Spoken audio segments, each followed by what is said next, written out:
بسم اللہ الرحمن الرحیم۔ رشتوں کو جوڑے رکھنے کے لیے کبھی آندھا، کبھی بہرا تو کبھی گونگا ہونا پڑتا ہے۔ جب تمہارے دل میں کسی کے لیے نفرت پیدا ہونے لگے تو فوراً اس کی اچائی کو یاد کرو۔ استغفار اور درود شریف کی کثرت انسان کا مقدر بدل دیتی ہے۔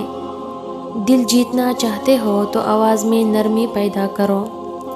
اگر زندگی کو خوبصورت بنانا ہے تو سہنا سیکھو، نظر انداز کرنا سیکھو، خاموش رہنا سیکھو اور اکیلے جینا سیکھو۔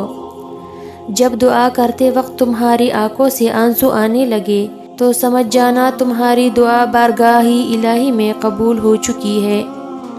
لوگوں سے یاد کرنے کا شکوہ مت کرو، کیونکہ جو انسان اپنے رب کو بھول سکتا ہے وہ سب کو بھول سکتا ہے۔ نماز کے لیے وقت نکالو، اللہ تمہاری زندگی سے برا وقت نکال دے گا۔ جب لوگ غصے میں ہو تو ان کی بات غور سے سنا کرو، کیونکہ اصل حقیقت تب سامنے آتی ہے۔ دنیا کو سچا ہونے کی دلیل مت دو، بس یہی سوچ رکھو کہ اللہ سب جانتا ہے۔ جو دعا قبولیت میں وقت لیتی ہے پھر وہ قبول ہو جانے پر وقت ہی بدل دیتی ہے۔ جو نماز عشاء کے بعد سورۃ الملک پڑھتا ہے اللہ اسے قبر کی سختی، موت کی تلخی اور جہنم کی گرمی سے محفوظ رکھتا ہے۔ پوچھا گیا اگر کوئی اپنا بھول جائے تو کیا کیا جائے؟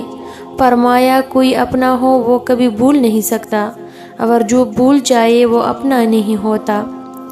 کبھی تم دوسروں کے لیے دل سے دعا مانگ کر تو دیکھو، تمہیں اپنے لیے دعا مانگنے کی ضرورت ہی نہیں پڑے گی۔ لوگوں کی غلام مت بنو، جبکہ اللہ نے تمہیں آزاد پیدا کیا ہے۔ جس زبان سے جھوٹ نکلنا بند ہو جائے نا، اس زبان سے نکلی ہوئی ہر دعا قبول ہو جاتی ہے۔ لوگوں کی اصلیت سامنے آ جانا بھی اللہ تعالیٰ کی بہت بڑی نعمت ہے۔ تنہا چلنا شروع کرو تو ہر راستے میں اللہ تام لیتا ہے۔ زندگی میں ہمیشہ دو لوگوں سے دور رہنا، پہلا مصروف اور دوسرا مغرور۔ مصروف اپنی مرضی سے بات کرتا ہے اور مغرور مطلب کے لیے یاد کرتا ہے۔ معاف ہر بار کرو مگر اعتبار ایک بار کرو۔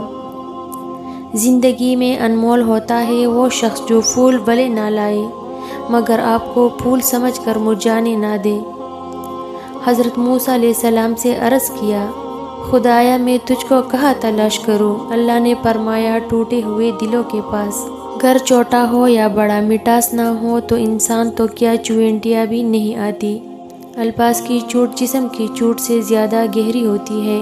دوسروں کی خوشیوں کا ذریعہ ضرور بنے مگر اپنی خوشیاں جہاں تک ہو سکے راز رکھے، کیونکہ نظر برحق ہے، اونٹ کو ہانڈی میں اور بندے کو قبر میں پہنچا دیتی ہے۔ کسی کے مسکراتے چہرے کے پیچھے حسد اور جلن کو ہم نہیں جان سکتے۔